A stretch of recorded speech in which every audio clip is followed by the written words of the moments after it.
لہذا اگر کبھی یہ خیال آئے ایک آدمی ہے کسی گناہ میں مبتلا ہے، نہیں چھوڑا جا رہا اس سے، تو یہ تو کرے کم سے کم روز مانگے، چلتے پھرتے مانگے، اٹھتے بیٹھتے مانگے، یا اللہ میں پھنسا ہوا ہوں، اپنی رحمت سے مجھے اسے نکال دی، کوشش بھی کرے اور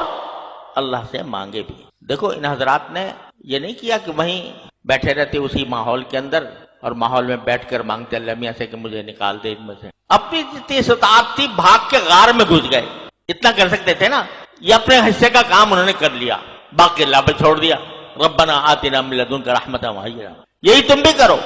جتنا تم سے ہو سکتا ہے اتنا قدم بڑھاؤ اور پھر اللہ کو پکارو، اپنے پروردگار کو پکارو، کہو ربنا آتنا من لدنک رحمۃ وہی لنا من امرنا رشدا۔ اس کے باوجود تو دیکھنا تم انشاءاللہ ثم انشاءاللہ تمہاری زندگی میں انقلاب آ جائے گا، اور اگر بالفرض نہ آیا جبکہ تم نے کوشش بھی جاری رکھی تھی اور اللہ سے مانگتے بھی رہے تھے، تو کم از کم اللہ میاں کے سامنے یہ کہنے کو تو ہوگا یا اللہ ہم نے تو مانگا تھا آپ سے، ہم نے کوشش بھی کی تھی، مانگا بھی تھا، تو اللہ میاں اس کو نامراد نہیں کرتا۔ تو یہ ایک اتنا بڑا سبق مل رہا ہے اس واقعے سے بھی اور اس دعا سے بھی جو ان حضرات کے دل میں اللہ تبارک و تعالیٰ نے ڈالی، الہام ہی ہوا اس دعا کا، وہ صرف ان کے لیے نہیں تھا، وہ ہمارے سب کے لیے ہے۔ جب کبھی دشواری پیش آئے اللہ سے رجوع کرو، اللہ تعالیٰ سے مانگو، مانگتے بن جاؤ اللہ تبارک و تعالیٰ، تو اللہ تعالیٰ کے ہاں دینے کی کوئی کمی نہیں۔ کوئی جو نہ شنا سے ادا ہو تو کیا علاج، کوئی جو نہ شنا سے ادا ہو تو کیا علاج، ان کی نوازشوں میں تو کوئی کمی نہیں، مانگنے والا چاہیے۔ حضرت والا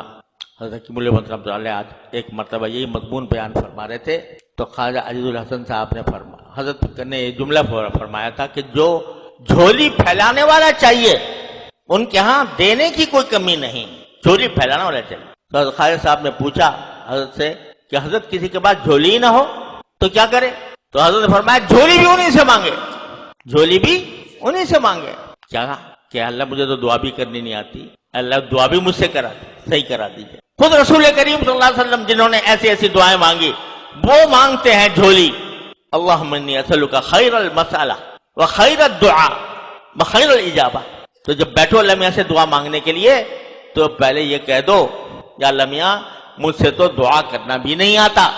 مجھے تو دعا کا بھی سلیقہ نہیں،